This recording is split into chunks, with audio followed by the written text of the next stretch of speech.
অর্ধসা মানে 1 কেজি 600 গ্রাম হিসাবে আসে আপনার 110 টাকা। তো এখন 2026 সালে বাংলাদেশে সর্বনিম্ন সদকাতুল ফিতর হচ্ছে প্রত্যেকটা মানুষের জন্য 110 টাকা। কত? সকলে মনে রাখুন, 100 কত? 110 টাকা। এখন ওই সদকাটা কে আদায় করবে? আপনার পরিবারে আপনি জিম্মাদার। যেমন আপনার পরিবারে আপনি বাবা আছেন, সন্তানের সদকা আপনার জন্য আপনার আদায় করতে হবে। আপনার পরিবারে আপনি স্বামী আছেন, আপনার স্ত্রীর সদকা আপনার আদায় করতে হবে।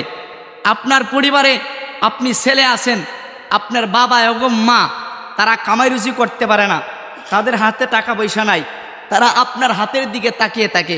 সুতরাং আপনি ছেলের জন্য বাবা এবং মায়ের সদকা আদায় করতে হবে। তাহলে কি বুঝলাম? ছেলে মেয়ের সদকা আমি বাবার আদায় করতে হবে, আমার স্ত্রীর সদকা আমি স্বামীর আদায় করতে হবে, আমার হতদরিদ্র বলতে মানে অসুস্থ বাবা মা, বৃদ্ধ বাবা মা, তাদের সদকা আমি সন্তানের আদায় করতে হবে। সকলেই বুঝছি তো ইনশাআল্লাহ?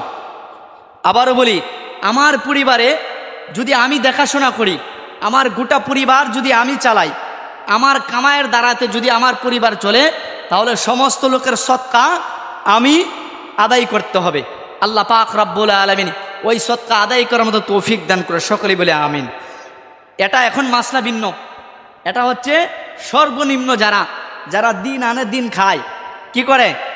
যারা দিন আনে দিন খায়, কিন্তু আপনার কাছে 50,000 টাকা ক্যাশ আছে, আপনি ছোটোখাটো একটা ব্যবসা করেন, আপনার জন্য মাসলা অন্যটা। আপনার জন্য জব দ্বারা দিতে হবে। আপনি যদি আরও প্রভাবশালী হন, কিসমিস দ্বারা দিতে হবে।